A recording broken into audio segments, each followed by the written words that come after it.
On t'écoute. Voilà. Alors, Voilà. je vais commencer par lire, puis ça va. C'est ça. Alors, je lis. Je n'ai pas pris des passages de suite. J'ai fait comme un assemblage de fragments parce que ce livre est écrit en fragments. 1728 fragments, plus précisément, 12 x 12 x 12. Ce chiffre, le chiffre 12 multiplié par lui-même, est censé nous faire accéder à la sérénité. Il faut croire que j'étais rendue là. J'ai pensé que c'était un bon gabarit pour écrire un roman. Salmigondi de français du XVIIe siècle et de français moderne, de mots anglais prononcés à l'anglaise, de mots anglais francisés et d'un mélange syntaxique empruntant aux deux langues, le chiac est surtout l'apanage des Acadiens du sud-est du Nouveau-Brunswick. En dépit de sa résonance autochtone, chiac, on entend Chidiac, Couchibouguac, Tabuzintac, rien n'est certain quant à l'origine du mot chiac. Et parler le chiac appelle encore aujourd'hui un certain déshonneur. C'est supposé qu'il y en avait du temps de Molière qui trouvions que son français était trop populaire, pas assez raffiné. Den how come qui disant tout le temps la langue de Molière, comme si qu'il était le kingpin du français. Probablement parce qu'il est venu famous. C'est peut-être le premier français à venir famous. Quoi d'autre que tu as appris? Ben, que Molière vivait dans la période que l'Acadie a commencé à exister, entre 1600 puis 1700, qui serait le 17e siècle. Ça, c'est weird. Je croyais qu'on descendait de Rabelais, nous autres.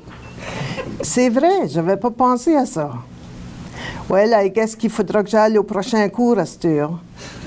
Moi, ça me tannerait. Tu vas à l'université, tu crois que tu apprends de quoi, puis là, une simple petite question fait que tu sais déjà plus. C'est une rip-off. Le gris n'est pas une couleur très considérée, à en juger le résultat d'un petit sondage impromptu mené auprès de 102 étudiantes et étudiants de l'Université de Moncton.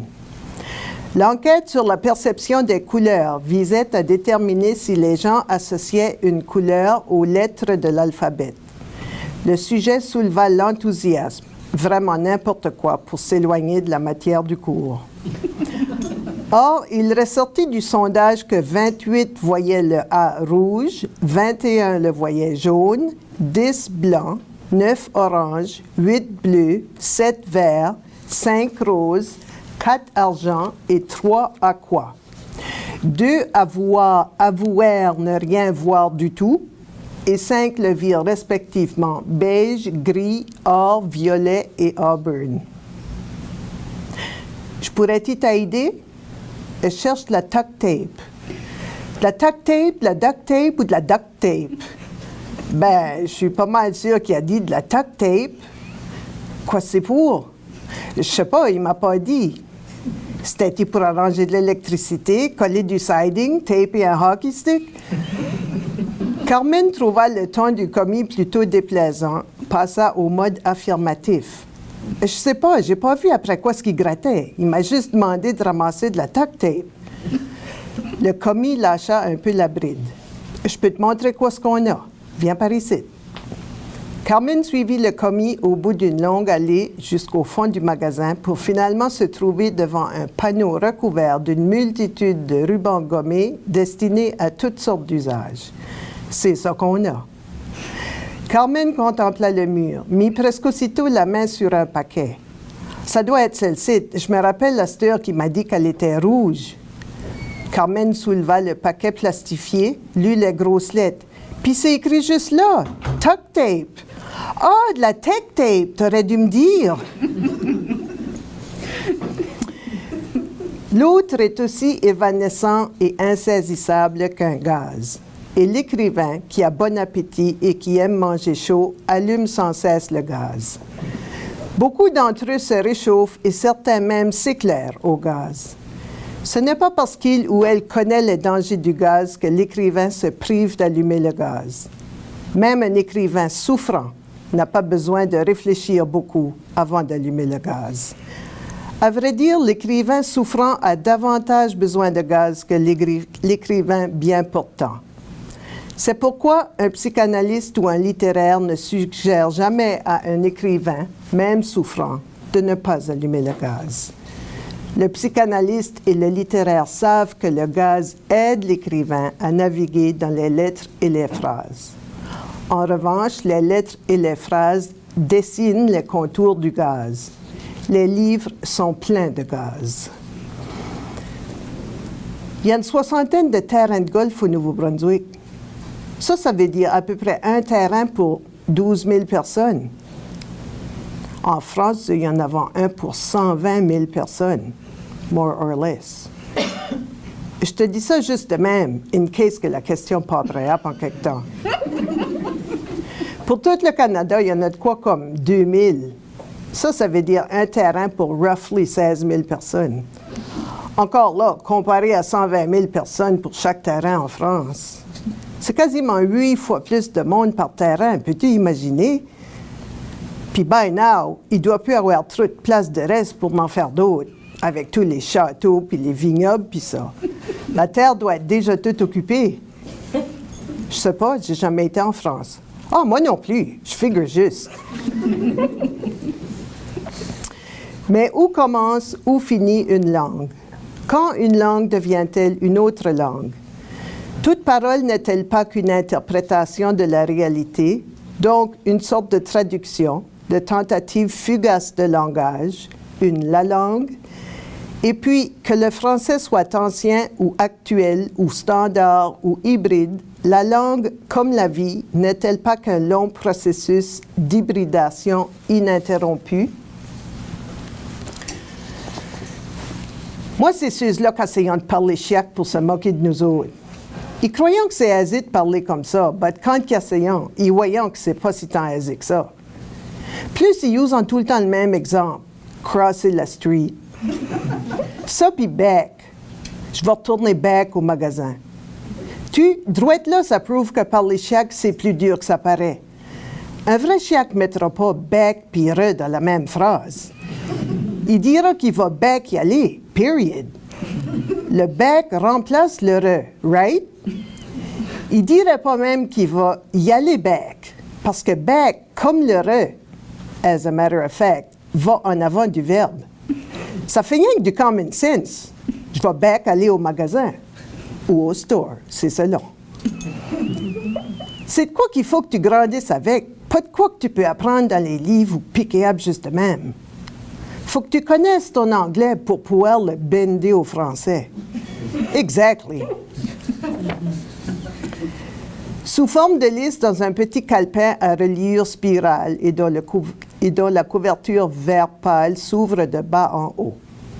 So what que, so what si que, how come que, what if que, whenever que, whatever que, wherever que, whoever que, si ever que, as long que, never mind que, which que. Les deux dernières annotations ne sont pas de la même encre que les autres. Puis, comme avant, le ste, CTE, deviendrait CT apostrophe devant un mot commençant par une voyelle ou un H muet. So, on dirait-il ste homaricite ou stomaricite? Ste homaricite. Ça sonne OK à moi. Épuisé de culbuter sur autant d'avatars grammaticaux, le correcteur de l'ordinateur annonce qu'il renonce à ses tâches. Alors voilà, il y a d'autres extraits si jamais on est en panne de mots à dire ou de questions à répondre. Merci beaucoup. Merci. Donc, merci. Merci pour cette présentation d'abord. J'aimerais vous poser une première question. Pourriez-vous nous expliquer ce qu'est le chiac? Bon, ben comme j'ai lu un peu tantôt, c'est un mélange de langues. Avec les années, le chiac s'est aussi transformé. Il y a, je dirais que depuis une cinquantaine d'années, il y a plus de mots anglais dans le chiac qu'il y en avait auparavant. Auparavant, c'était un mélange de vieux français, de français actuel, de mots comme troc, on dirait troc. On dirait pas truck, on dirait troc, mais de mots presque francisés, là. On pourrait presque l'écrire T-R-O-Q-E, puis tout le monde comprendrait de quoi on parle, là. Alors, il y a eu une certaine évolution dans ce sens-là. Moi, je trouve qu'avec la modernité, le contemporain, la consommation, la variation des produits qu'on achète, il y a beaucoup plus de mots anglais qui se glissent dans le vocabulaire et qui fait que le chiac comporte aussi beaucoup de mots anglais. Pas seulement des noms de choses, mais bon, alors ça c'est une chose, le nom des choses, mais les tournures de phrases, tu sais, comme what if que, si ever que, nanana. Finalement, les gens dans la région de Moncton, dans le sud-est du Nouveau-Brunswick, connaissent l'anglais. Chez nous, on dit l'anglais, on ne l'apprend pas, on l'attrape. tu peux naître sans jamais étudier l'anglais et tu vas le connaître à 7, 8, 9 ans. Là. C'est pas un problème. Alors, cet anglais-là glisse malgré nous dans notre français et qui amène une variété de français de tous les niveaux, mais disons un mélange étonnant parfois. C'est ça. Très bien. Et quel est votre rapport à la langue dite standard? Pourrait-on dire que le chiac est une forme de résistance contre l'hégémonie du français standard, vu son désir de subversion quant à la norme? Ben, en fait, le chiac, c'est plus une résistance à l'anglais. Okay. Parce que ce serait facile de parler anglais et ça pourrait simplifier la vie d'une personne terriblement, là. Donc, et j'ai entendu des jeunes même dans un groupe, une entrevue qui avait été filmée et qui disaient, ben, on parle chiac parce qu'on ne veut pas parler anglais. Okay. Alors, aussi, parfois, aussi pauvre français, cela peut-il nous apparaître? Ça reste que c'est un choix de parler encore français, même si c'est une sorte de mélange. Une autre chose, j'ai beaucoup écouté les gens parler pendant que j'écrivais ce livre-là. Et surtout, j'ai beaucoup écouté les jeunes. Et je me rends compte que les jeunes, l'éducation a fait qu'on distingue maintenant, on enseigne aux jeunes les niveaux de langue, ce qui est bien à tel niveau, tel autre niveau, tu sais. Et je me rendais compte qu'ils utilisaient quand même des mots français plutôt sophistiqués, là, à côté de mots anglais. Donc, c'est pas qu'ils ne connaissent pas leur français, il y a aussi une espèce d'intention dans l'utilisation des mots. C'est vraiment un peu étrange. Et d'ailleurs, en avançant encore plus, je me suis rendu compte que finalement, le chiac est le reflet d'une mentalité, particulièrement le sud-est du Nouveau-Brunswick. Ça établit ou ça définit ou ça, concrétise un peu les rapports que les gens ont entre eux. On sait comment parler à quelqu'un, on sait comment éviter de parler juste français ou juste anglais ou de sortir notre beau français. Donc, tout le chiac est en fait une variation sur une mentalité, particulièrement celle du sud-est du Nouveau-Brunswick. Mon rapport à la langue standard, pour y revenir, je viens d'une famille de parents qui insistaient pas mal, mon père surtout, étant lui-même francophile, patriote et tout, écrivain. Chez nous, c'était important de connaître bien le français et peut-être même plus important de bien l'écrire que de bien le parler. Donc, c'était vraiment... Moi, écrire du chiac, c'était pas évident du tout. J'ai écrit 5 livres, il y en a qui sont pas là, 6 livres, avant de mettre un mot de chiac dans mes livres, mais il n'y avait pas de dialogue. C'est quand est venu le temps de... Tu sais, il fallait bien que je me rende à l'évidence là, que si j'allais écrire toute ma vie des livres sans dialogue, OK, ça commence à être un peu aride, là. Fallait que... C'est ça, je ne pouvais pas m'imaginer juste écrire des dialogues en français standard, ça n'avait pratiquement pas de sens.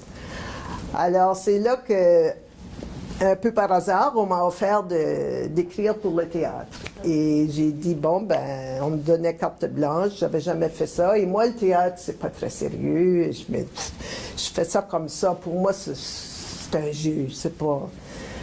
Alors, je me suis permise d'écrire des dialogues et de glisser du chiac, Puis, ça a bien passé, mais non seulement ça, j'ai aimé ça. Et là, ben, je m'aperçois, pour un écrivain, le chiac, c'est du bonbon. C'est comme, va t'amuser dans le magasin de jouets, là. Surtout quand tu l'as connu toute ta vie et que finalement, c'est une langue, en tout cas, Donc là, ben, d'un livre à l'autre, j'avançais tranquillement. Là, le chiac n'est pas très présent là. Il y en a un petit peu. Là, il y en a plus. On parle du chiac. Et là, c'est carrément, pas seulement du chiac, mais... Alors, je sais pas, l'entente que je me suis faite avec moi-même, c'était que les dialogues pouvaient être en chiac. C'est ce que c'est, et tout le reste de la narration est en français. Et je me demandais justement sur la question du chiac, comment est-ce que la plus grande place faite au chiac dans les derniers livres avait affecté peut-être la réception de vos romans en Acadie, mais aussi au Québec, ailleurs au Canada ou en France. Donc, est-ce que, l'autre côté de la question était que, est-ce que votre résistance initiale au chiac, est-ce que c'était aussi pour résister ou empêcher une espèce de folklorisation de l'Acadie ou de l'Acadie? Je pense pas que j'ai réfléchi tant que ça, là, mais c'est sûr que là, le chiac, il y en a beaucoup, mais je m'étais donné l'ambition de faire un gros livre aussi. Alors, il fallait le remplir. Donc, c'est un petit peu le hasard qui a fait tout ça.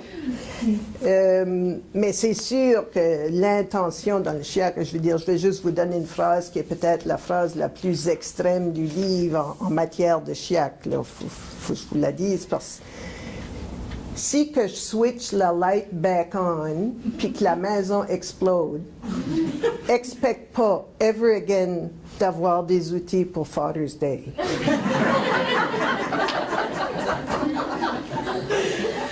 Ben, ça, là, je veux dire, tu peux très bien entendre ça à Moncton, là.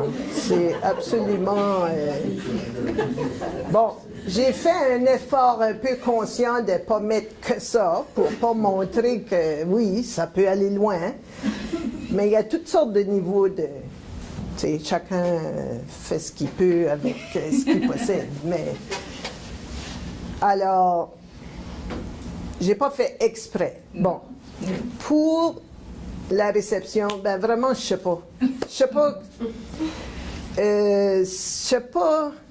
Je crois que les gens voient ça comme à la fois drôle, exotique. Moi, j'avais un peu peur, parce que chez nous, c'est bien beau, oui, c'est drôle, mais c'est aussi une menace d'être envahi par l'anglais. Pour nous, le chiac, c'est comme la résistance ultime à la disparition du français, là. Alors, je m'attendais pas d'avoir juste des « Ah, bravo », là. Je m'attendais d'avoir « Ah, ben, qu'est-ce que c'est que ça? On est un écrivain. » À l'école, on se bat pour que les étudiants, les élèves parlent français, qu'ils apprennent le bon français, puis là, nos écrivains s'en vont écrire en chiac. Tu sais, c'est sûr, puis il y a du monde qui je suis sûre... Bon, ils viennent pas me dire à moi, mais je suis sûre que c'est carrément ça qu'ils pensent. Tu sais, c'est presque... Donc, je sais pas, mais le fait que... Bon, en tout cas, le livre est fait, mais c'est sûr que je n'ai pas écrit ce livre-là sans être consciente de ce que ça pouvait vouloir dire à tous les niveaux et dans tous les milieux.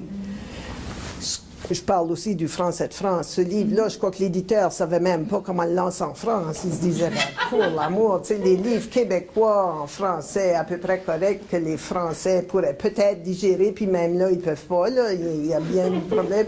Celui-là, c'était comme une cause perdue. Ils l'ont envoyé peut-être à des ciblés, là, quelques, je ne sais pas qui, mais, je ne sais pas. Puis les Français parlent.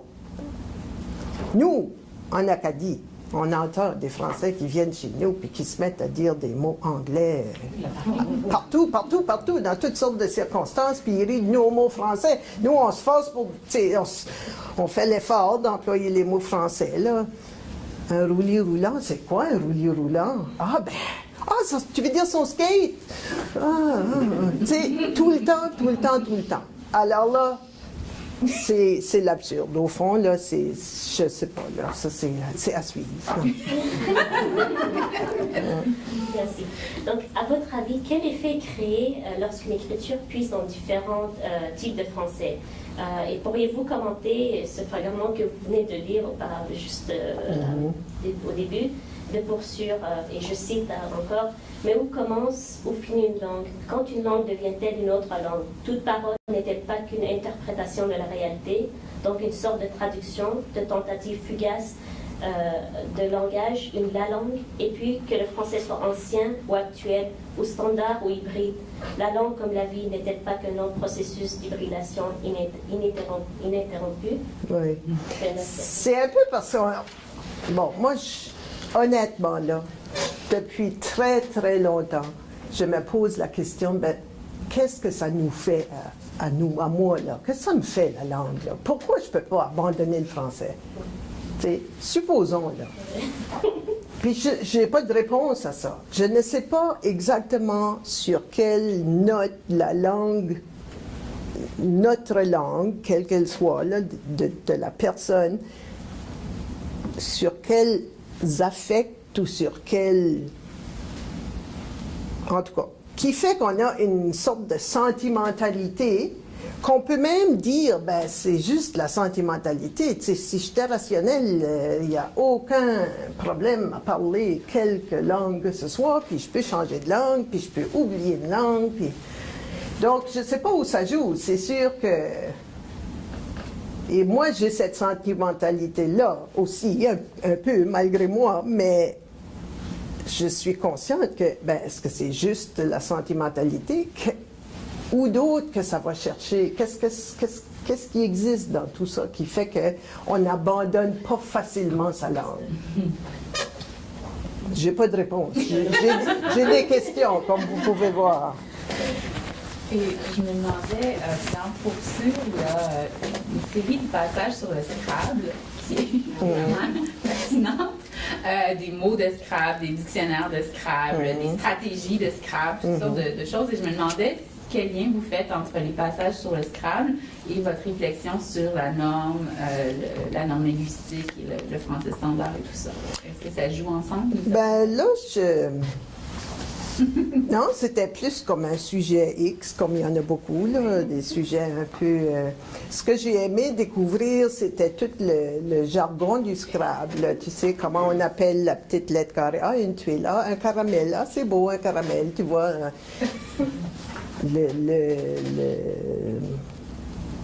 Pas le triolet, mais en tout cas, le petit bout de bois sur lequel on met nos lettres, tout ça. Pour moi, c'était comme un nouveau vocabulaire. Je suis toujours intéressée, la broderie particulièrement. Bon, pour moi, je lisais là, les noms des points de broderie puis tout ça. Ben, pour moi, c'était de la poésie. C'était la sonorité, ce que j'imaginais, les points de jour, les points de nuit, les points de ci, les points de ça. Puis là, alors, j'ai mis dans ce livre toutes sortes de langages qui, pour moi, sont évocateurs.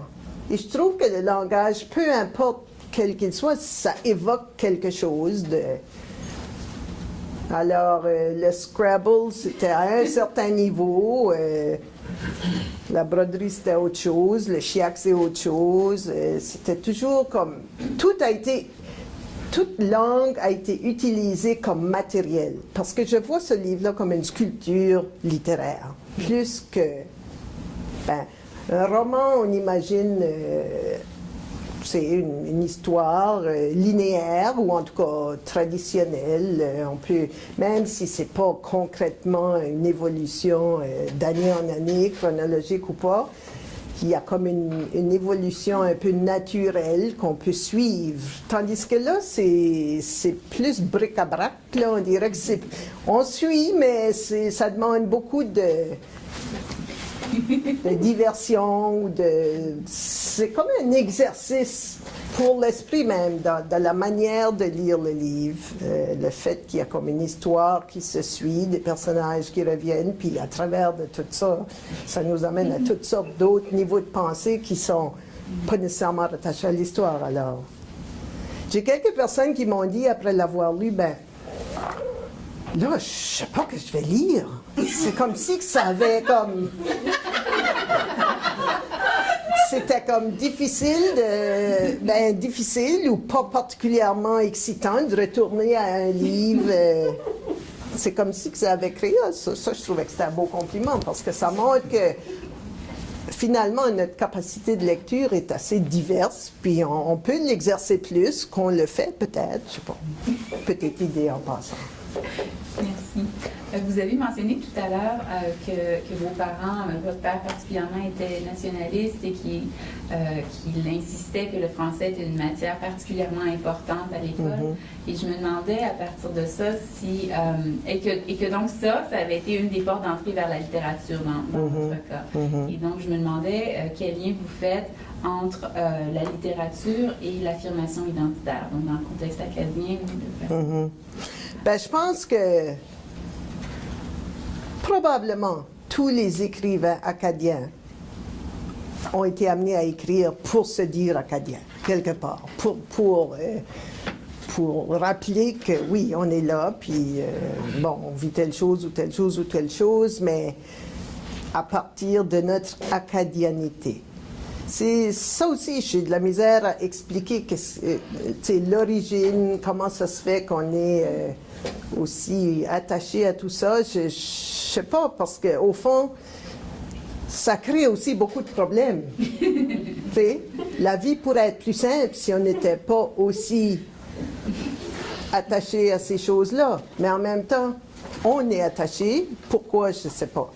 Mais moi, c'est sûr que l'exemple de mon père, c'est un bon exemple. Et non, parce que autant il insistait puis tout ça, autant des fois, on avait carrément marre, là, tu sais, ben là, celui-là, parle-moi pas du 15 août, là, tu sais, là. C'était un peu rébarbatif aussi, parfois, je veux dire. Il y a un temps, à Moncton, on ne pouvait pas trouver une carte de souhait en français, disons-le. Bon.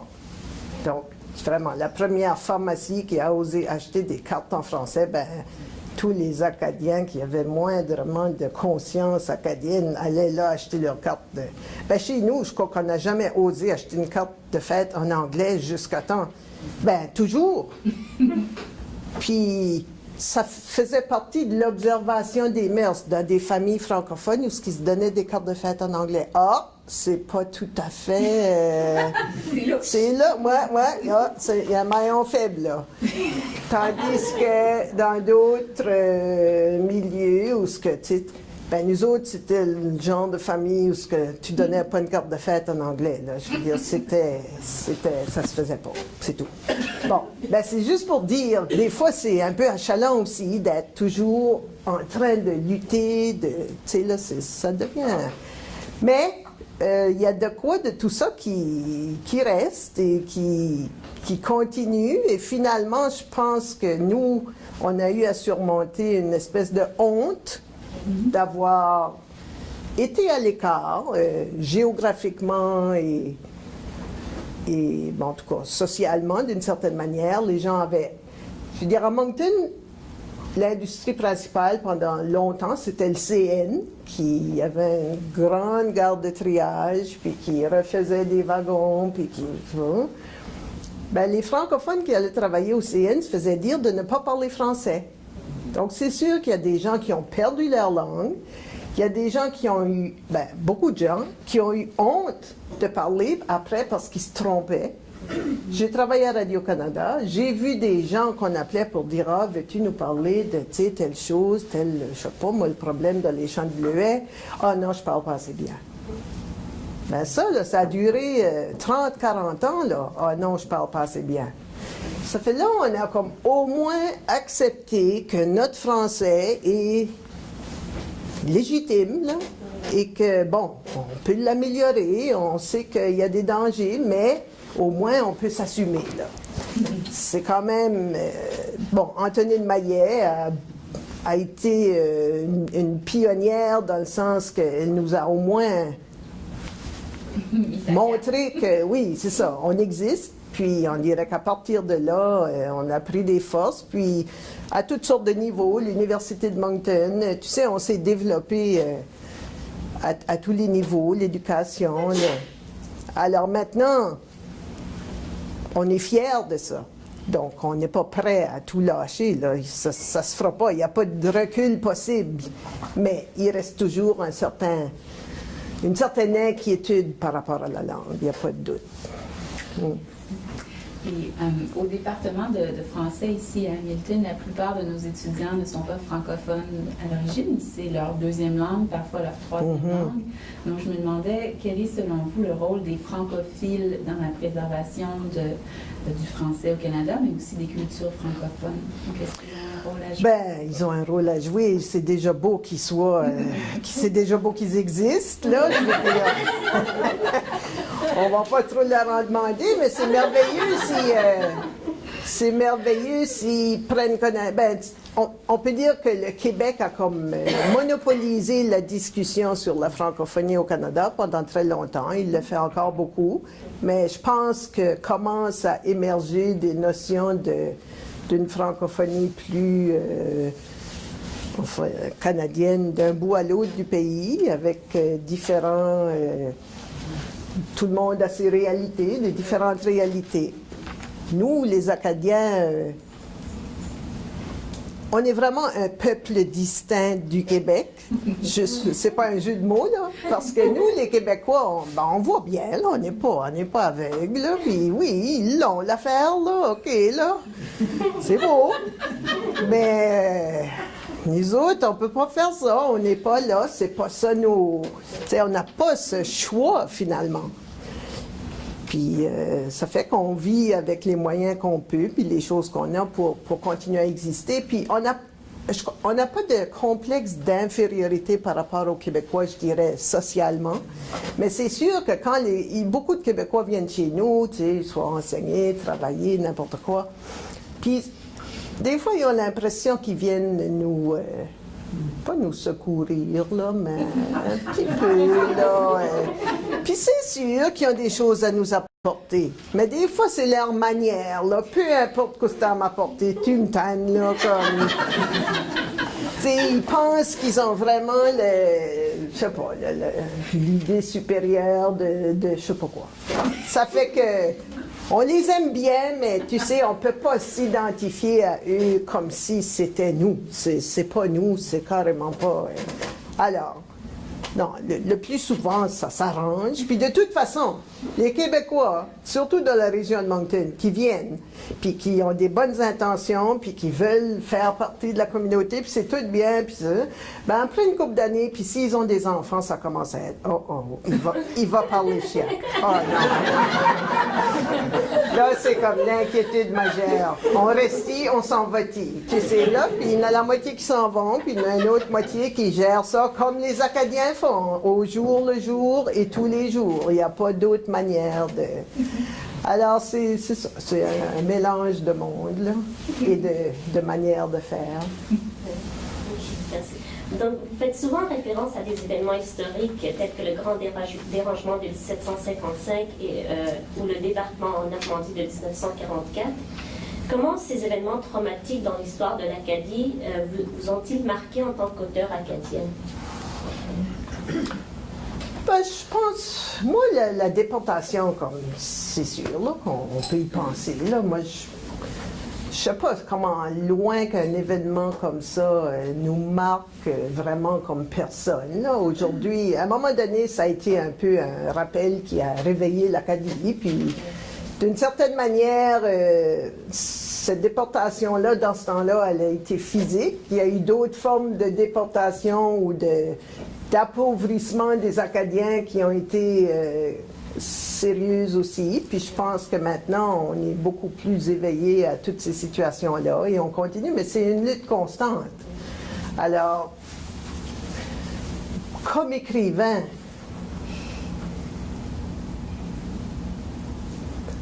ça fait partie du bagage de mon vécu. Donc, je me sers de ça parce que ça fait partie de ce que je connais. Mais je pense pas que, comme ces événements-là en particulier, à un moment donné, tu sais, tout le monde en avait marre d'entendre parler de la déportation.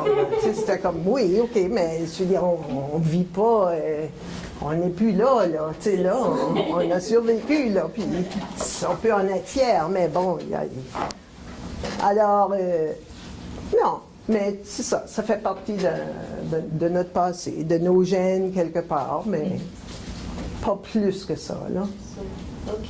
Donc voilà, dans les années 1970, ces années, je veux dire, ont été marquées par la révolution acadienne, qui consistait en un rejet violent de l'Acadie folklorique et de l'identité de victime de l'Acadie, des Acadiens. Quelle est votre position à cet égard et comment avez-vous vécu cette période ou cette transition? Bon, ben ça, c'était drôle parce que moi, là, depuis que je suis ça haute, là, le 15 août, on s'habillait en évangéline, puis on était sur les chars allégoriques, puis ça fait que, tu sais, mon père étant nationaliste, donc l'Acadie, moi, à 18 ans, je n'avais déjà entendu parler, puis je voulais pas vraiment. So, quand le réveil est arrivé, j'avais 18, 19 ans. Et pour moi, c'était comme, ah non, pas tout le monde va commencer à faire ça. Là, alors moi, personnellement, j'ai un peu décroché. D'ailleurs, mes premiers livres sont à 1000 lieues de l'Acadie. Ben, non, j'exagère, là. Mais pas de nom, pas de référence à l'Acadie, c'était mondial, c'était du français standard, aussi standard que possible. Donc, j'avais comme pour moi, c'était comme, c'était une fatigue, là. J'étais fatiguée. Mais en même temps, ça a réveillé tout le monde. Donc, on peut pas, tu sais, c'est drôle, là. Ça fait que quand je pense à ce temps-là, puis quand je vois ce livre-là, je me dis, mon Dieu, c'est vraiment, comme Gérald Leblanc disait, what goes around comes around, là, ben, c'est vraiment ça, là. Tu sais, à un moment donné, il y a des cycles où il y a des événements qui font que, les choses se replacent, ou tu sais, C'est sûr que pour beaucoup de monde, peut-être que moi, j'étais pas dans le courant principal. Peut-être que les gens qui se sont éveillés, eux autres, avaient besoin et étaient effectivement dans des situations difficiles qu'il fallait dénoncer. Oui, je suis d'accord. C'est juste que moi, personnellement, c'est ça. Ouais. Merci. Est-ce que vous voudriez dire un mot sur la situation éditoriale en Acadie? Donc, quelles seraient les conséquences pour un écrivain de publier, par exemple, aux éditions d'Acadie ou chez Personnages, comme beaucoup d'écrivains? Les éditions d'Acadie ont fermé boutique. Alors, ça, c'est... Moi, j'ai été amenée à publier au Québec parce que les éditions d'Acadie avaient fermé boutique. Bon. Mais jusque-là, je tenais à publier aux éditions d'Acadie, ne serait-ce que pour dire, bon, ben, on est chez nous, c'est nos institutions, parfait, on va s'en servir. Pour moi, je pense que ça... Bon, oui, j'avais eu un peu d'attention quand même, mais c'est sûr que de publier dans une grosse maison d'édition, qui a un système de marketing qui marche bien, puis tout ça, ben, c'est sûr que ça, c'est avantageux. Mais...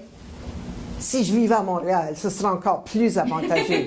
Mais dans le sens où tu peux être là, on va t'inviter à la télé, à la radio, je veux dire, tu sais, il y a tout ce qui vient après. Je tiens pas à faire tout ça. Je suis aussi bien à Moncton, honnêtement.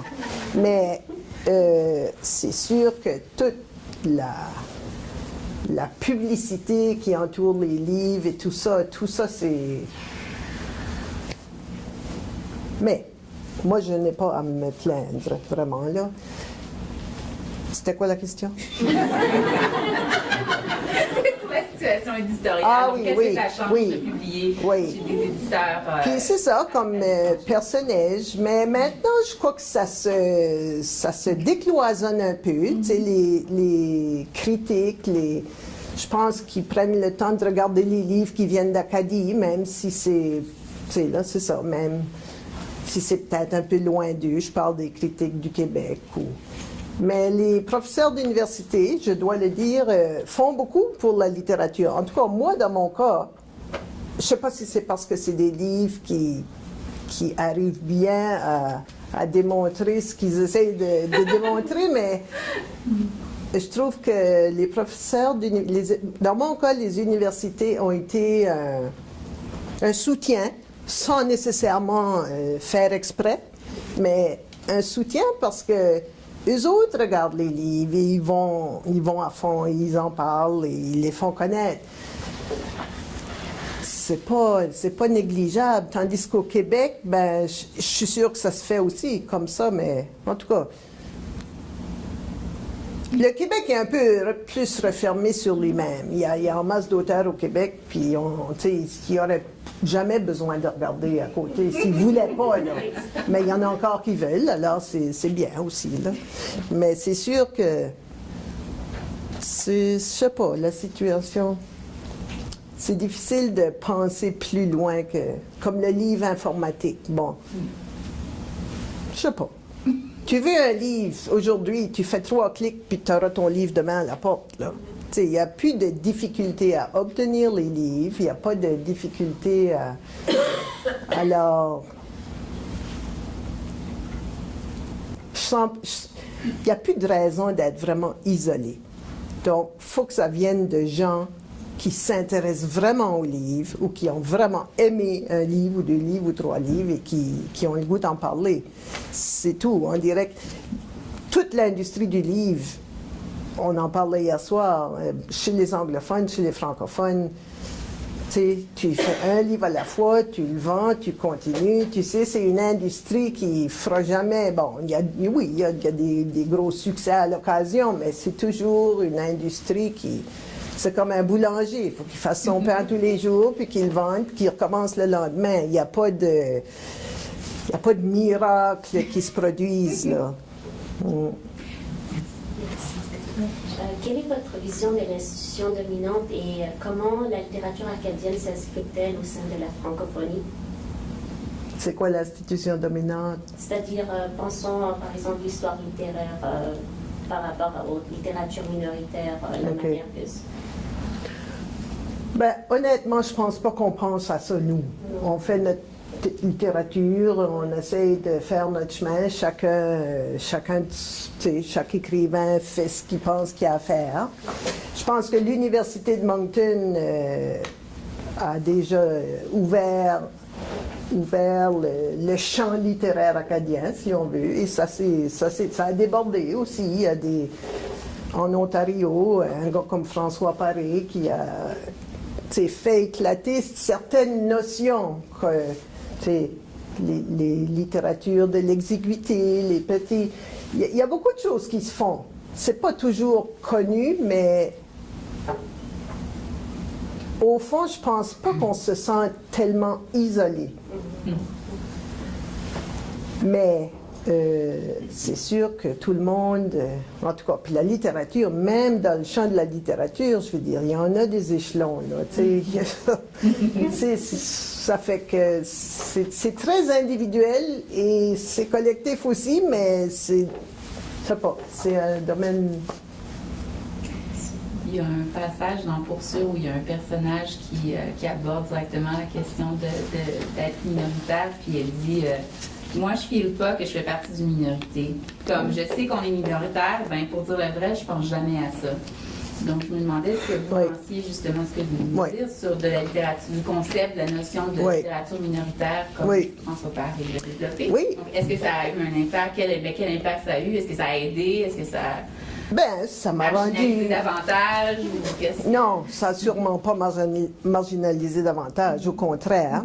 Et la beauté du travail de François Paré, c'est qu'il a fait ressortir que des littératures de milieux minoritaires, il y en a partout. C'est pas juste au Canada non plus, ça existe partout.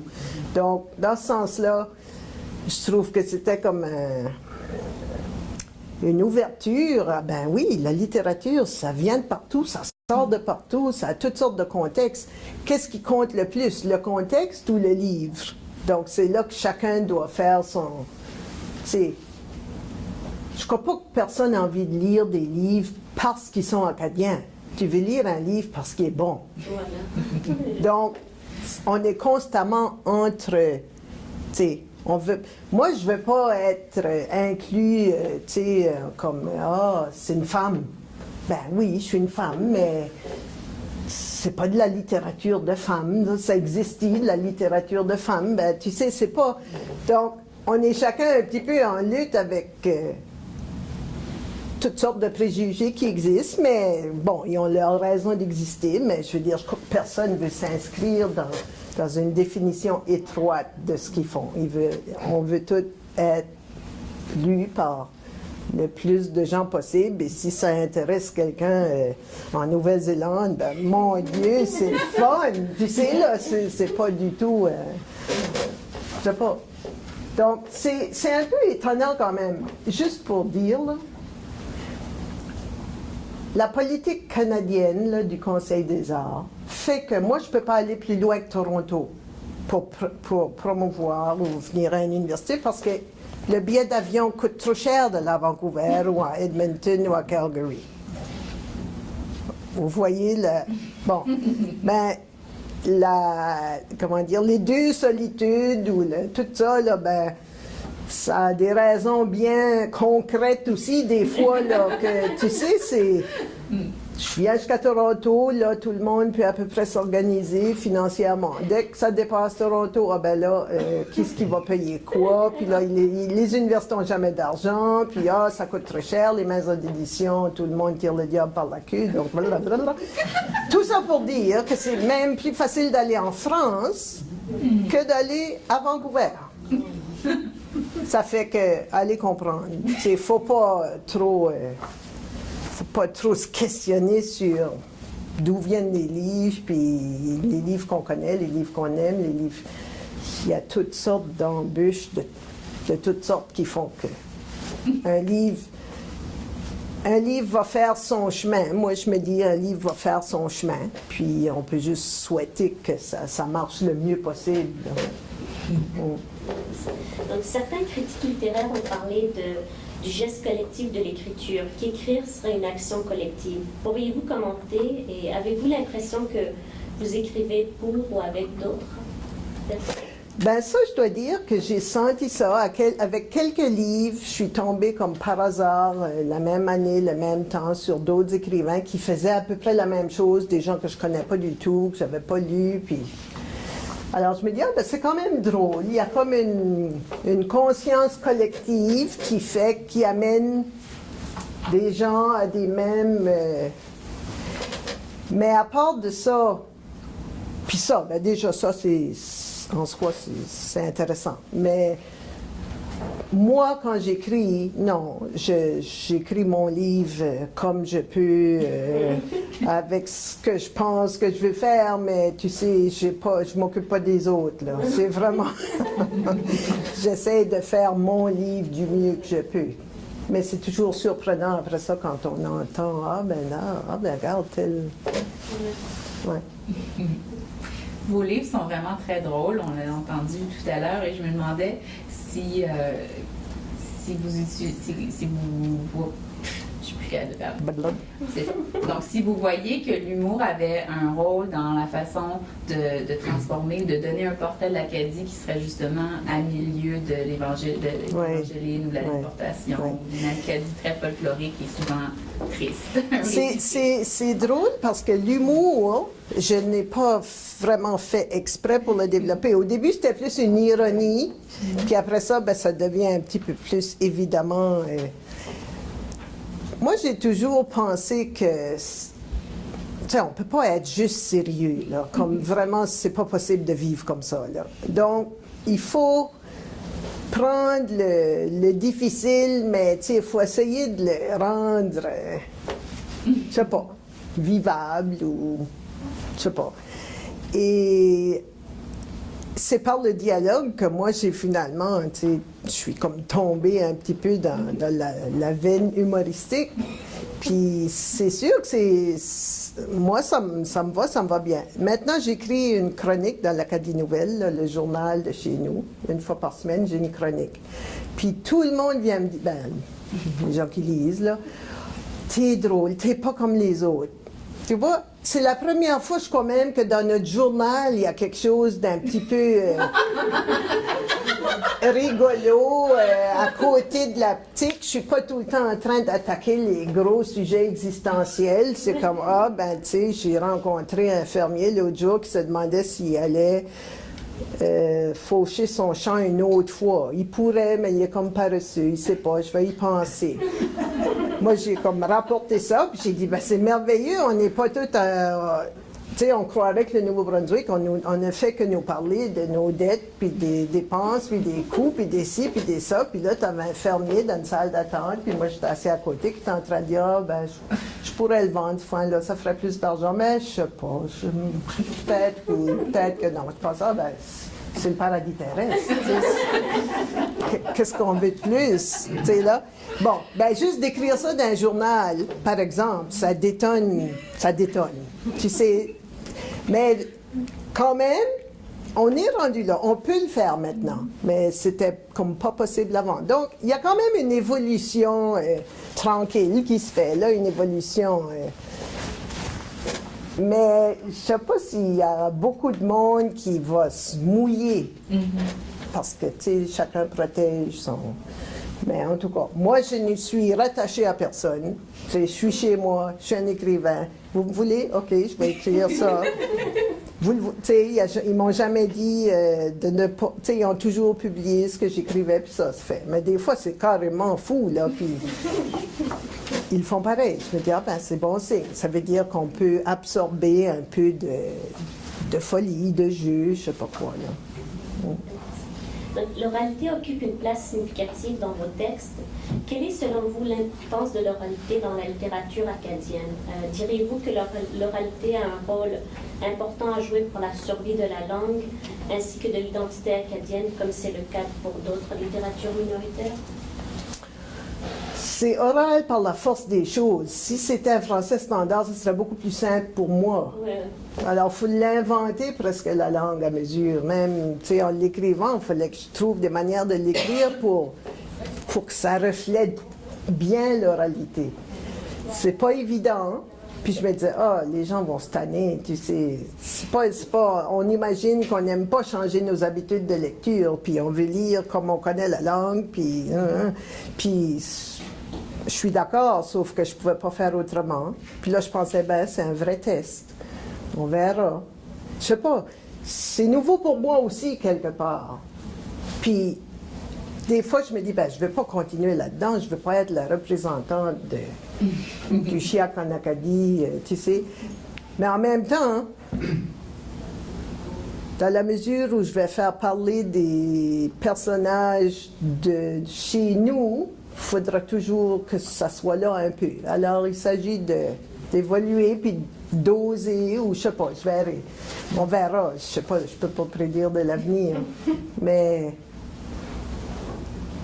je sais pas si l'oralité, c'est oral. Venez en Acadie, là, venez passer 3 jours à Moncton, là, puis restez tout seul, là. Collez-vous pas sur un francophone quelconque qui va tout vous amener aux endroits où ils vont bien parler français, là. Allez chez Tim Hortons tout seul, là, asseyez-vous là 2 heures, puis vous allez comprendre de quoi on parle. C'est ça, là. Vos romans mettent souvent en scène une communauté qui se regroupe pour faire un projet en commun. Donc, entre autres, on aime beaucoup l'histoire du potager collectif dans Pour sûr, mais il y en a plusieurs autres aussi dans d'autres. Donc, je me demandais s'il y avait justement un déplacement dans vos romans en général. Il n'y a pas de grandes figures de héros, par exemple. Vous mentionnez brièvement Hercule dans Pas pire, mais... Non. Pour justement faire un déplacement pour qu'il y ait une multitude de petits héros qui font des petits gestes ordinaires, mais qui ont l'air presque infimes, mais en s'accumulant, parviennent quand même à déplacer ou à construire des grandes choses. Ça, moi, personnellement, je suis plutôt communauté. Là, j'aurais été vivre dans une commune, là, genre, là, si ça s'était présenté. Là. C'est un peu, je pense que c'est par là qu'arrivent les choses. Puis, je pense que les gens, là, pour la plupart en Acadie, je pense que les gens penseraient comme ça. On a eu des personnes extraordinaires qui ont mené de front plusieurs combats à la fois, qui les ont gagnés, puis ça nous a beaucoup rapporté. Là. Il y en a quelques-uns des héros comme ça. Mais en gros, je pense que tout le monde est d'accord qu'il faut juste mettre l'épaule à la roue, tout le monde, puis faire avancer. Alors, c'est d'où le fait que je mette en scène des gens qui sont comme ça aussi, probablement. Là, c'est sûr que moi, je crois à ça. Merci. Vous optez volontiers dans vos textes pour des personnages de différentes ethnicités et milieux sociaux. Selon vous, de quelle façon notre rapport à l'autre affecte-t-il notre perception de notre propre identité? Moi, j'ai trouvé très enrichissant en Acadie de rencontrer des gens de partout. Oui. J'ai trouvé que ça avait été, même si on rit des Québécois, puis ça, les Français, là, mais vraiment, ça a été très enrichissant.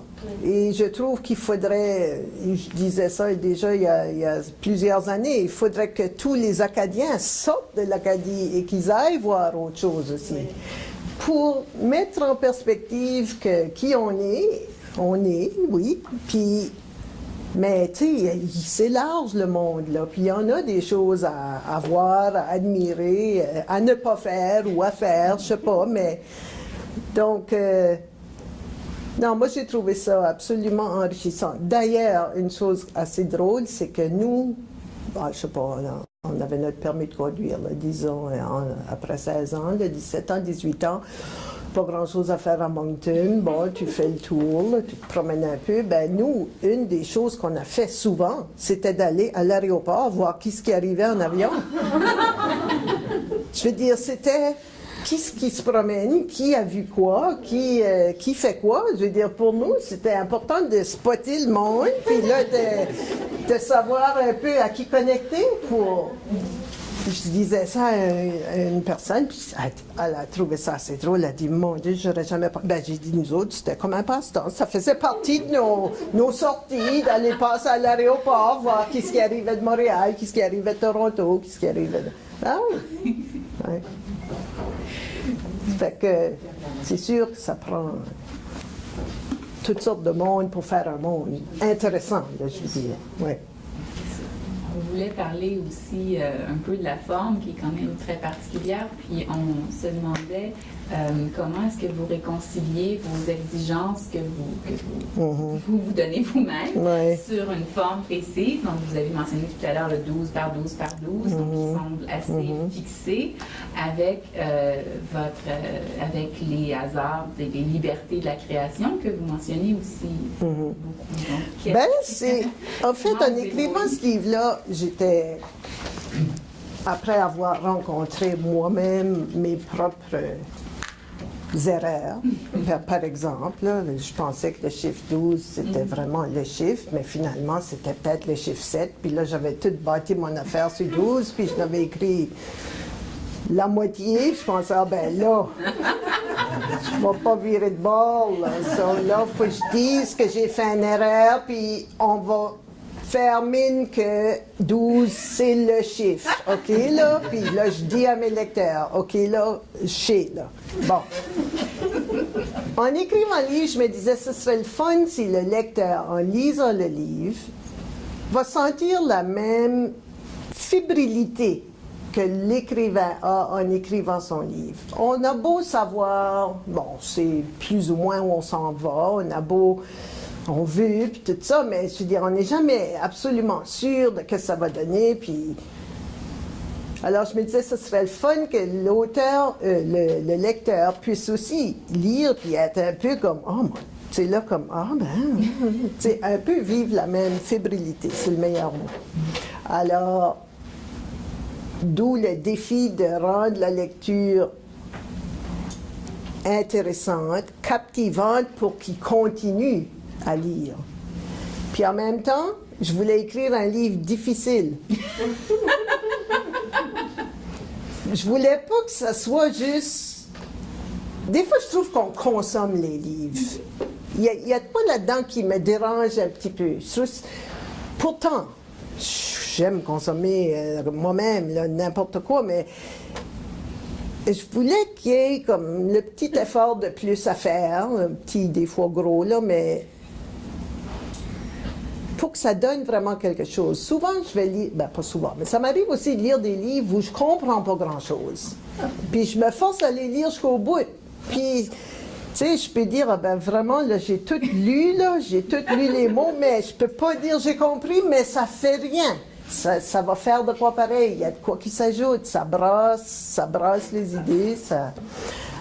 Alors, j'ai voulu faire ça en même temps. Donc, le défi, c'était de... D'une part, je voyais des gens comme endormis avec le livre. Ben, je savais pas qu'il serait si gros que ça, mais le livre au bout de la main, genre, ah non, tu sais, j'en peux plus.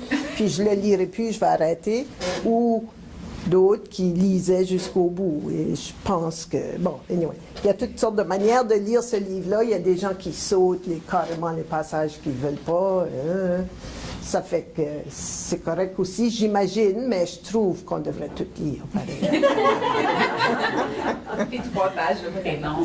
Ben ça, j'avoue que j'ai essayé de couper, puis je pensais, ben... Non, ça va tout ensemble, même si c'est plate, là, je trouvais ça plate moi-même, puis je pensais, ben, c'est drôle, en tout cas. J'étais pas sûre que je trouverais un éditeur pour ça. Je l'ai écrit parce qu'il fallait que je l'écrive. C'était là, je l'avais trop dans la tête, je pouvais pas juste ne pas l'écrire. Donc, je l'ai écrit. Puis même en l'envoyant à l'éditeur, j'ai dit, garde, advienne que pourra. Tu sais, j'avais pas d'attente plus qu'il fallait. J'étais contente de l'avoir écrit. Bon, la réaction a été la meilleure possible, donc je suis très contente, mais j'étais très consciente qu'un éditeur aurait pu dire, ben, non, vraiment. D'ailleurs, il m'a raconté que quand il a commencé à lire, il commence toujours avec un crayon à côté pour couper. Alors là, il lisait, là, c'était un manuscrit, il lisait, il tournait les pages, il avait le crayon là, il ne savait pas trop. Là, puis là, il a vu que, ben, au bout de 100 pages, il a vu que c'était pas coupable. Donc, quand il m'a répondu, il dit, oui, on veut publier ton livre, tout ça, puis il dit, en plus, on ne va rien changer. Ben, ça, c'était ça le cadeau pour moi. Parce que s'il se mettait à jouer de la structure, là, moi, j'étais faite, là. Puis, en tout cas, il avait compris, mais il dit, à un moment donné, il dit, moi, je comprends. Il dit, là, il faut que je le dise au patron. On va publier un livre de 700, je ne sais pas combien de pages, non.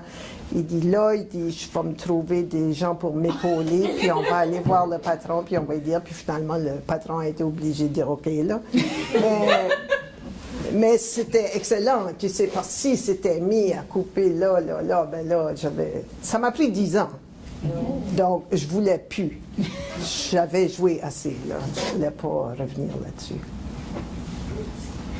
On retrouve dans Papyr et dans Poursuivre des passages qui présentent les nombres comme non seulement signifiants mais poétiques. Entre autres, on a l'exemple dans Poursuivre, page 84, fragment 191.12.6. Pourriez-vous commenter la présence des nombres dans votre écriture et leur pouvoir d'attraction? Je sais pas trop.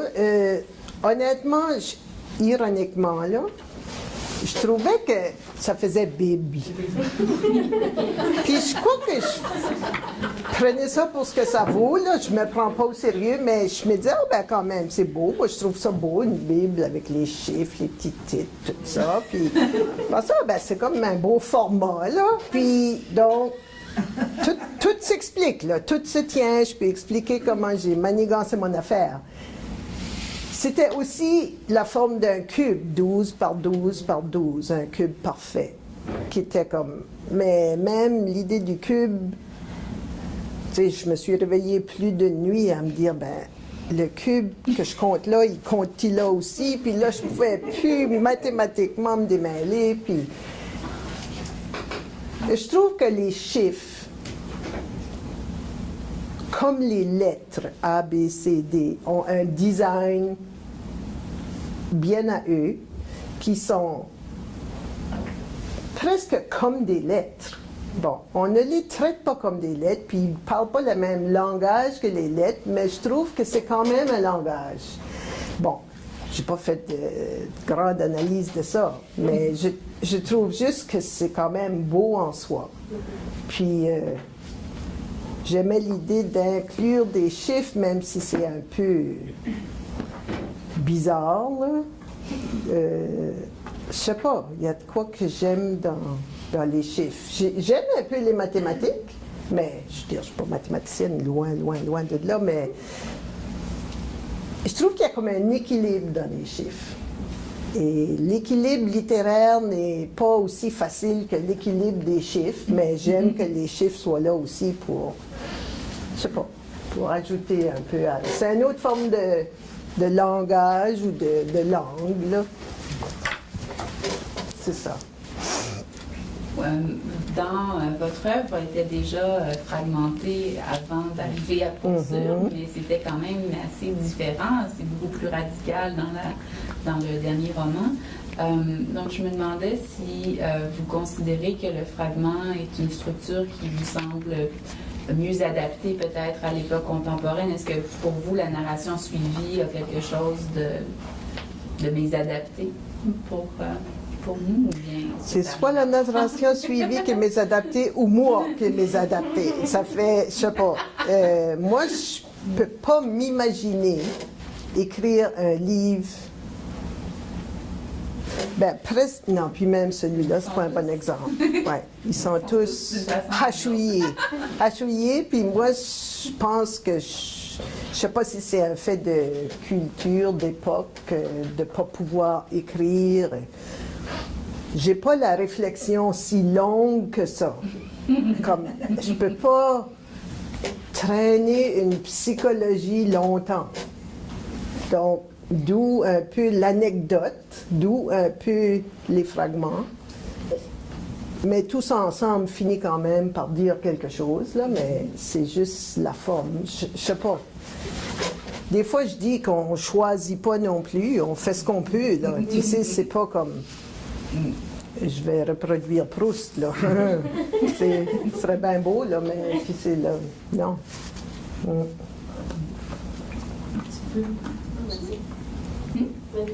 Il y a peut-être des gens qui ont des questions aussi. Je sais pas. Je dis ça de même, là, si vous cherchez vos questions. On s'était dit justement que vers moins 20, on allait ouvrir. Ah, d'accord. Oh, ben, je sais pas. Ben, alors, ouvrons. Donc, est-ce qu'il y a certains d'entre vous? Combien de copies de ce livre ont été publiées? J'ai demandé à l'éditeur, puis une journée, il m'a dit 1500. La journée d'ensuite, il m'a dit, non, la semaine d'ensuite, il m'a dit 2500, puis je crois qu'il ne sait pas vraiment. Puis aujourd'hui, avec les processus d'impression faciles, ils font des petits tirages, puis s'ils en ont besoin, ils en recommandent. Ça fait, pour vous dire honnêtement, je ne sais pas. Je sais que celui-là a été épuisé, puis ils ont tout de suite sorti le format poche.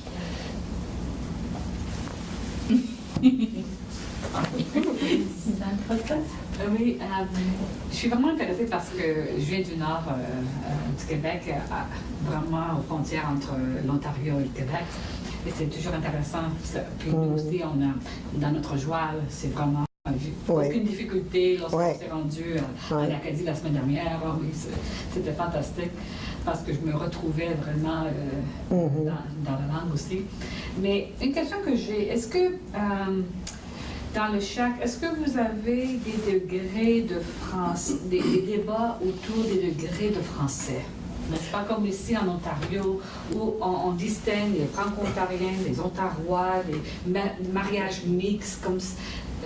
Ben, comme juste le chiac, là, si tu vas à Caraquette ou dans la péninsule, eux autres, ils parlent pas chiac. Puis ils ne voudraient pas se faire dire qu'ils parlent chiac. Oui. Tu vois? Donc, il y a des degrés. Puis il y a du gros chiac, puis il y a du petit chiac. Tu sais, il y a On n'en sent pas, hein? Oui, c'est ça. Alors, tous les degrés sont possibles. Oui, oui, oui. Alors, Mais est-ce qu'on les mesure? C'est ça. je pense pas. Ici, Pas à on ma les mesure Parce que connaissance. si, disons, étant donné que j'ai épousé un Italien, bien, non, mes fils ne sont pas des Franco-Ontariens, ce sont des Ontarois. Puis, je dis, mais... OK. Puis ma mère a dit, non, ils sont Québécois. Oui. C'est intéressant. Oui, non, ben, je pense que les Acadiens sont... Ils sont tous Acadiens. oui, on est Acadiens, puis après ça, ben, tu as des nuances. Tu sais, les gens du sud-ouest de la Nouvelle-Écosse, là, la baie Sainte-Marie, parlent un français encore un peu différent. Les R sont prononcés, le vocabulaire même est différent, mais on aime ça, puis personne, tu sais, on sait qu'ils viennent de là, on reconnaît, mais après ça... Et je me pose la question aussi, si c'est le cas, c'est parce que vous traversez plusieurs provinces. Oui. N'est-ce pas? Là, parce que même quand on a fait du Nouveau-Brunswick, Terre-Neuve, Nouvelle-Écosse, et on voyait que véritablement on pouvait voir la présence des Acadiens, hein, parce qu'il y a toujours l'étoile, le drapeau, n'est-ce pas, pour situer les Acadiens, ou pour identifier les Acadiens. En Ontario, disons que la province de l'Ontario, c'est pas comme si on n'est pas éparpillé. Oui, je en tant que comprends. tel, n'est-ce pas? Oui, Et oui. je pense qu'il y a peut-être là une étude à faire. Hein, c'est sûr que nous, on se tient comme peuple, là, parce que c'est la langue qui fait le lien commun, finalement, là, dans tout ça. C'est le fait qu'on parle encore français dans un milieu anglophone. D'une manière, l'acadianité, la première définition, c'est la langue. Aujourd'hui, pour résumer, c'est la langue. Oui. C'est les gens qui parlent français. oui. Mais c'est plus fort que ça, parce que même quand on était à Lunenburg, n'est-ce pas, on pouvait trouver des maisons avec les pages. Ah, les Acadiens, on va là. okay, N'est-ce pas? oui, on se montre, on s'affiche. On là. s'affiche, Ah oui. oui. Alors que nous, les Oui. Franco-Ontariens ou les Ontarois, Oui. n'est-ce pas, on n'a pas notre étoile sur notre maison, on n'a Oui, pas oui, un drapeau de oui, haut, je comprends. et qui traverse les provinces aussi. Hein, Oui. Alors, ça choquait un petit peu. Parce que je me dis, ils ont été quand même séparés dans l'histoire. C'est comme, ils se retrouvent comme ça. Oui, Si, c'est vrai, c'est vrai. Endroit, je me dis, oh, il y en a un qui est rendu ici, mais qui se retrouve quand même, parce qu'ils ont été séparés. C'est comme à la base, là, ils veulent... Oui, c'est comme le retour, là. On se rétablit. C'est comme, puis quand tu te rends compte, ben, même si vous avez des accents différents, comme tu disais, tantôt tu n'as pas dit, je me souviens plus l'expression que tu as employée, mais, parce que moi je viens du Québec, mais quand je retourne là, des fois, je me dis, c'est comme du velours. C'est comme du velours, Ouais. ma langue, pour moi, tu sais, ma langue maternelle. Puis je pense que c'était dit, Florence? Pour moi, c'est de la musique à mes oreilles. Oui, mais tantôt, je vais oublier, vous aviez dit une expression, quelque chose, là, OK. que tu te retrouves avec ta langue à toi, il y a quand même quelque chose de bien. J'ai une sœur qui habite en France, qui a élevé ses enfants en France, puis ils viennent souvent l'été. Puis là, ben, après une semaine ou deux, bon, elle parle française, tout ça, tu sais, hein? Puis là, après une semaine ou deux, ça ramollit un petit peu. Puis là, rendu à 3-4 semaines, là, ça sort de tout bord, tout côté. Puis là, son mari est comme...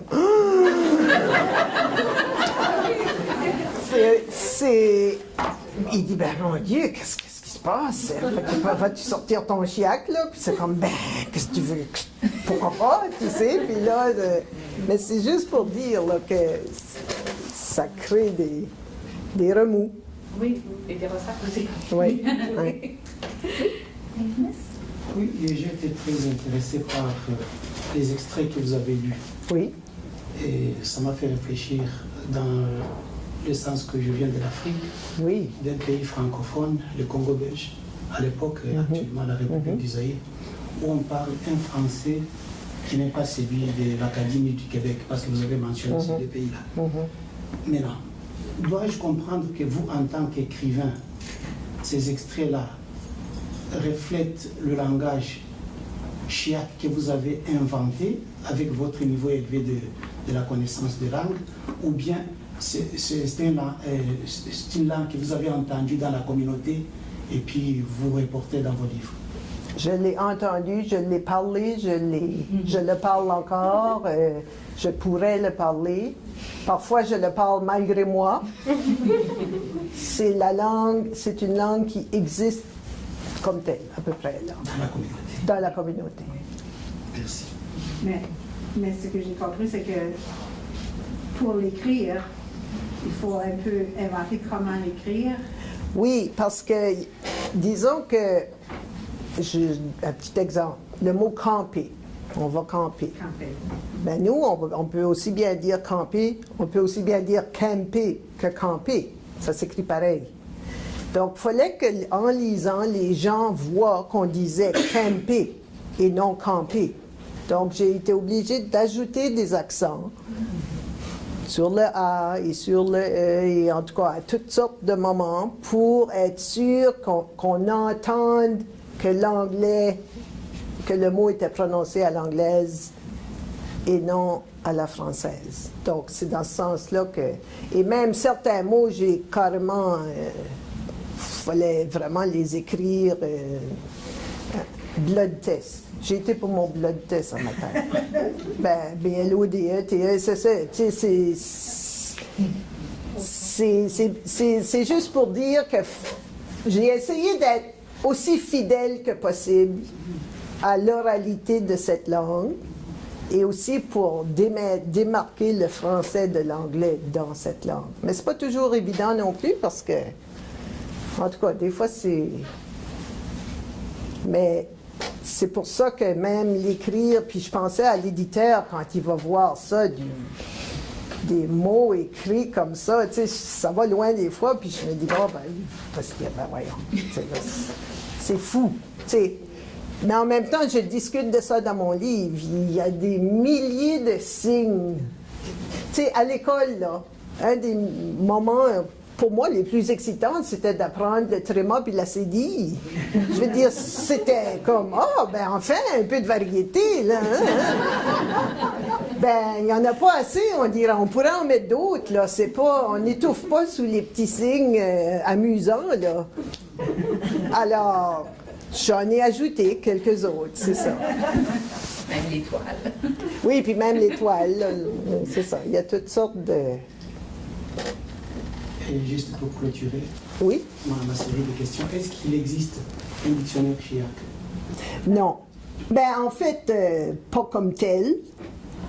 Mais il y a des gens qui ont écrit, par exemple, il y a un professeur d'université qui a recensé toutes les formulations un peu baroques, chiaques, dans ses travaux d'étudiants. Et j'ai lu ce petit livre, là, c'est pas un gros livre, mais c'est assez, comment dire, c'est pas surprenant, là, parce que c'est effectivement des expressions que... Bon, ils en ont fait quelques copies, puis c'est parti, mais c'est effectivement des expressions qu'on peut retrouver dans le langage, là. Mais il n'y a pas de dictionnaire comme tel. Il y a des dictionnaires du français acadien, et parfois ça inclut des mots anglais francisés, là. Tu sais, il y a des mots qui sont anglais, qui sont devenus français, puis maintenant, bon, on ne se questionne pas trop, on les dit comme ça, puis... Mais pas de chiac précisément, parce que c'est le mélange de deux langues. C'est vraiment... Christina? Vous avez parlé de la différenciation dans la prononciation, par exemple, camper et camper. Oui. Donc vous mettez un accent. Oui. Et j'ai vu un exemple, well, O-U-E-L-L-E. Oui. C'est quoi? Bon. Pourquoi ne pas avoir mis W-E-L-L avec l'accent? Est-ce que c'est une préférence ou est-ce que c'est un jeu? Oui, OK. Ben, je ne prétends pas avoir fait la grammaire du chiac, là. Je me débrouillais à mesure moi-même. W-E-L-L, d'abord, tu as well, puis tu as well. Tu vois, déjà là. Ben, pour moi, well... O-U-E-L-L-E, c'est well. Ben, si je mets well, W-E-L-L, je ne suis pas sûre qu'ils vont entendre le L. Ils vont peut-être dire well. En tout cas, je sais pas. Ça m'avait juste l'air plus français, puis plus. Là, je vais venir mêler moi-même, là, mais des fois, c'était. Tu sais, j'y allais juste avec une sorte de logique. Mais c'est vrai qu'on ne se sert pas du W de toute façon, très souvent. Non, c'est une lettre. Voilà. C'est en jouant. On ne se sert pas du W. Ouais, c'est pas très. En fait, c'est pas une lettre française. Elle s'est glissée dans le français, mais c'est pas. Oui. Il devrait, je ne sais pas, mais est-ce que c'est plus facile de le lire à la voix haute, votre livre, pour le comprendre? Ben, il y a des gens qui m'ont dit qu'il fallait un petit peu qu'ils s'ajustent, ben, pas juste à la voix haute, mais tu sais, à ce mélange-là. Mais c'est sûr que moi, je le lis parce que je l'entends aussi, c'est facile. S'il fallait, ben, je sais pas, ça dépend des personnes, peut-être, oui. Puis, j'allais dire aussi, parce que tantôt, le monsieur parlait du dictionnaire, le chien que vous parlez aujourd'hui est peut-être différent. Mm-hmm. Mais il y a 20 ans, peut-être. Parce Oui. qu'il y a une évolution dans la langue. Absolument. Même au Québec, il y a beaucoup d'anglicisme. Absolument, c'est ça. Oui. Ils ne parlent pas la même chose que quand moi j'ai grandi. C'est ça. Il y a peut-être plus d'anglicisme avec. Oui. Parce que l'anglais est quand même fort partout. Oui. Ça fait que Puis tous les nouvelles technologies, les nouveaux produits, tu sais, on a peine à. Ça fait que la langue est influencée par ça quand même. Beaucoup. C'est que même le chien. Oui, absolument. Puis même que j'irais jusqu'à dire que si j'écoute des jeunes de 15 ans parler chiac, leurs références même ne sont plus les miennes. Là. Les autres, ils ont une autre culture, là, une autre. Et tu sais, ils vont dire des mots des fois que pour moi c'est totalement. Je ne sais même pas de quoi ils parlent, là, au fond. Alors, tout ça, ça fluctue beaucoup. Là. Oui. Quelle serait l'origine du mot chiac? Ben, c'est ça. Il y a des gens qui pensent que ça vient peut-être de Chédiac. Il y en a d'autres. Il y avait une autre théorie. J'ai tout étudié ça, puis j'ai tout oublié, là, mais au fond, il n'y avait rien de concluant. C'est ça que j'ai retenu. Que, je sais pas. Il y a sûrement une explication plus valable que celle-là. Là. Il y a une explication peut-être plus plausible. Chez Diac, il y avait pas mal de prenants à un moment donné, mais après ça, ils ont pensé à autre chose, puis là, ils ne savaient plus. C'est bizarre, mais c'est ça. Dans la région du nord-ouest du Nouveau-Brunswick, le Madawaska, ils parlent là le français aussi, puis ce sont les Brayons. D'où vient le mot Brayon? Qu'est-ce que ça représente? Pourquoi on les appelle des Brayons? Je ne peux pas vous dire non plus. Là, il y a peut-être une vraie raison, là, mais je ne sais pas, ça s'est défini comme ça dans le temps. Est-ce que l'intégration des mots anglais, ça se fait d'un point de vue formel? Est-ce que c'est individuel ou bien il y a des critères, il y a, comment dire, quelque chose de commun? Ou bien c'est déjà établi? Non, c'est pas déjà établi. Chacun y va de son cru. Mais il y a quand même une sorte de grammaire. Puis c'est un petit peu ce que j'expliquais dans un des passages. On va savoir spontanément qu'on va pas dire je vais retourner bec au magasin. Quelqu'un qui dit ça, là, il vient pas de. C'est pas un vrai, là. On sait tout de suite qu'il y a la logique de la grammaire française est quand même incorporée dans le chiac. Donc, on met des mots anglais, mais des fois, c'est la structure de phrase anglaise aussi, là. Mais en tout cas, c'est vraiment un mélange et il faut presque grandir avec. Tu peux pas piquer ça up juste de même, là. Oui, je voulais savoir, les gens, c'est quand même une langue qui est orale. On ne l'écrit pas quand même. Non, non. Vous l'avez écrit, là, Oui, mais on l'écrit oui. pas. C'est pas une langue qui est écrite. Les gens qui viennent de votre comté n'écriront pas en chien. Non, c'est pour ça qu'ils vont à l'école, là. C'est pour qu'ils apprennent. C'est ça qu'ils apprennent à l'école à écrire du français, puis ils trouvent ça bien difficile, là, parce que c'est pas toujours logique par rapport à la langue qu'ils parlent, puis c'est ça. Et la langue qu'ils entendent aussi, là.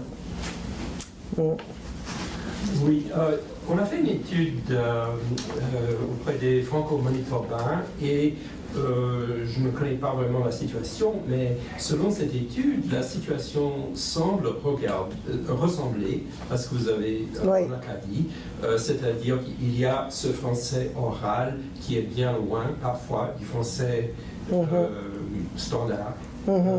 Et pourtant, une bonne partie, un pourcentage significatif des gens interviewés étaient quand même fiers de leur façon de parler français. Et l'auteur appelait ça le prestige latent vis-à-vis du prestige authentique. Je ne suis pas d'accord avec cette distinction, mais c'était comme ça. Est-ce qu'on a fait des enquêtes sur les attitudes des Acadiens envers le CHIAC? En tout cas, moi, je ne suis pas au courant d'études sérieuses, profondes là, sur ce phénomène-là. Il y a eu une étude de fait qui a au moins déterminé que le CHIAC avait une grammaire, une sorte de grammaire. On ne parle pas CHIAC n'importe comment, puis que dans une certaine mesure, s'il y a trop d'anglais, ce n'est plus du CHIAC. Et je prolonge un peu que les francophones, des jeunes, vont dire je parle CHIAC parce que je ne veux pas parler anglais. Je parle français, là, je suis acadien. Mon CHIAC, c'est un peu ma limite de vouloir continuer à parler français, mais je ne veux pas parler, je ne suis pas anglais. Donc, c'est un peu une sorte de... Oui, les Franco-Manitobains ont réagi pareil. Ouais. On n'a pas le choix. C'est soit l'anglais, soit notre façon de parler français. Oui, c'est ça. Daniel? Oui, non, je voulais juste dire, je trouve intéressant que vous dites que pour le CHIAC, pour les Acadiens, c'était comme une résistance contre l'anglais. J'ai fait mes écoles, j'ai fait mes études à l'école élémentaire en Nouvelle-Écosse. Puis en 5e année, 6e, en tout cas, je suis allé participer au jeu de l'Acadie. Oui.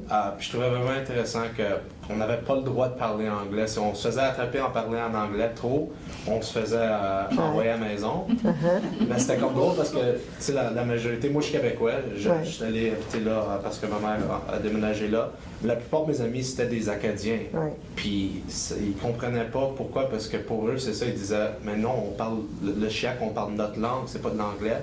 Puis il y avait vraiment comme, tu sais, ça cognait. Puis c'est pour ça que quand vous avez aussi dit que les profs qui vont venir du Québec, ils essaient d'aider, puis ils veulent aider, mais c'est peut-être ça, je me rappelle pas bien, puis ça fait longtemps.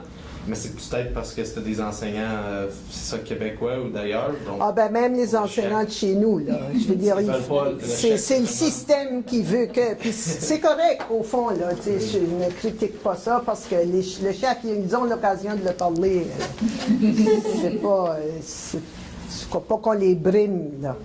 C'est juste pour leur aider à mettre le français en bouche, là, puis savoir s'en servir quand c'est le temps, là.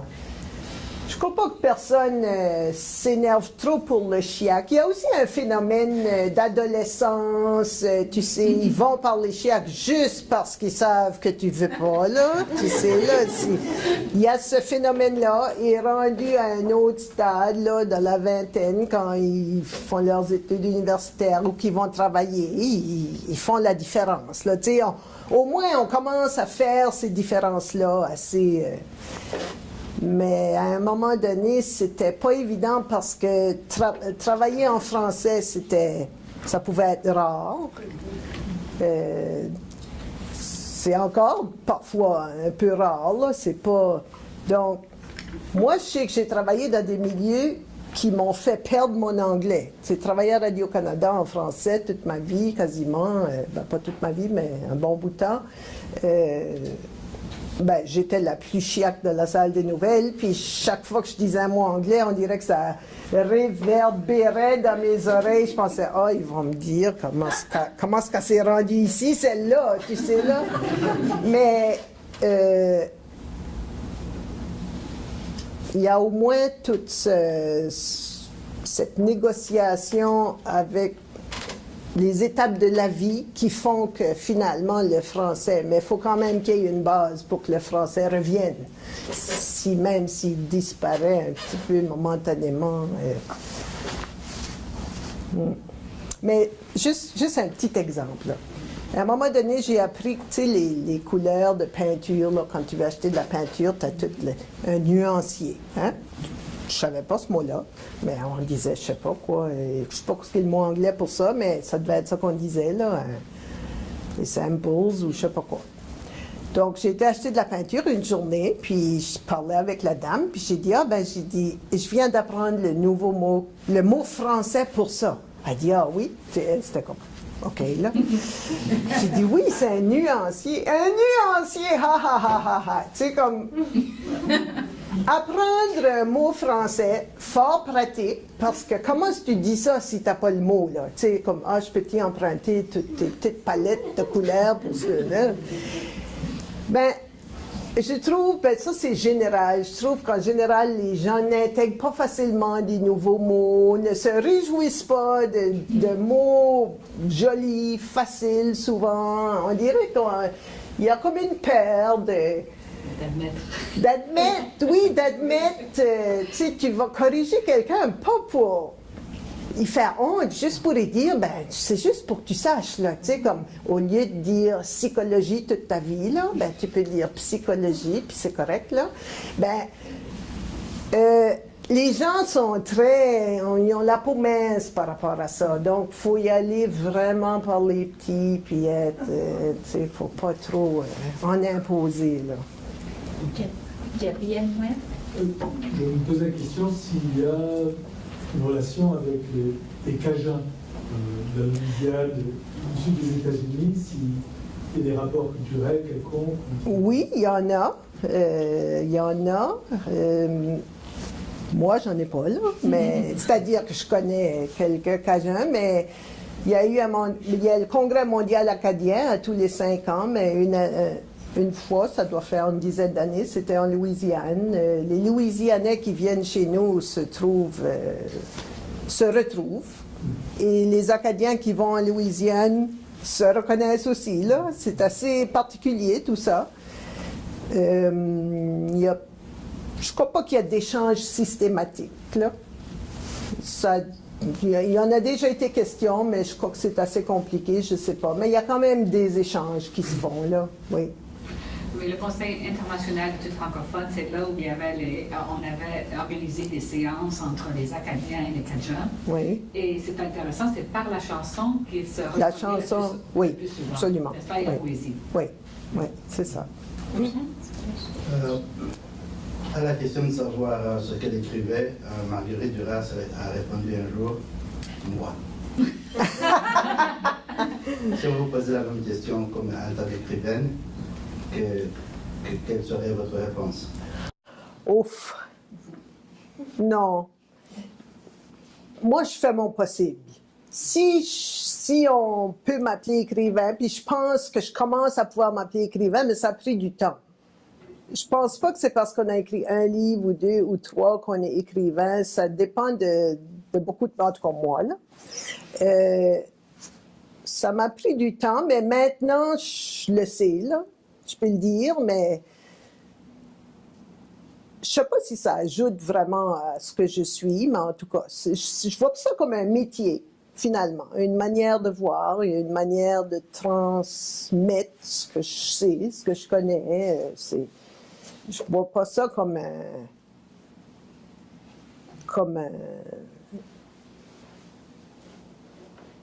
C'est sûr que tout le monde va te dire, j'aimerais assez écrire, mais je pourrais jamais écrire. Ou... Bon, ça dépend, chacun. Beaucoup de monde va dire, j'ai tellement d'idées de romans, mais c'est que, OK, assis-toi puis écris-les, là. Tu sais, là, comme ça demande quelque chose de particulier, puis il faut juste le faire, là. Mais pour moi, ça donne pas une aura... je trouve qu'il y a beaucoup de métiers honorables. Le métier d'écrivain, c'est un métier honorable, mais il y en a d'autres, puis je suis pas sûre que c'est le métier suprême, mais je pense pas qu'il y ait de métier suprême de toute façon. C'est des métiers. Puis on apprend à voir et à dire le monde d'une certaine manière, et c'est ça. Donc, peut-être une dernière question, puis après, est-ce que Ramché t'avait... Oui, vous avez dit que cela vous a pris 10 ans pour écrire tout ça. Alors moi, je m'intéresse au processus de l'écriture et je vous pose la question, est-ce qu'il y avait certaines expériences ou certaines personnes pendant cette période-là qui ont influencé l'évolution de l'écriture? Je dirais, évidemment, du début à la fin, moi, je vois une évolution. Puis je pense que quand on lit le livre, on peut sentir qu'il y a quelque chose qui change, là. Mais j'ai pas pu faire autrement. Donc, c'est correct. Mais de personnes ou d'événements, je pense pas. Je pense que mon idée était quand même assez claire dès le départ, et c'est sûr qu'il a surgi ici et là des petits événements qui m'ont inspiré aussi, là, puis que j'ai pu utiliser. Mais de quoi de majeur, je dirais non. Ce sont les derniers mots. On va dire. C'est bon. Merci à vous.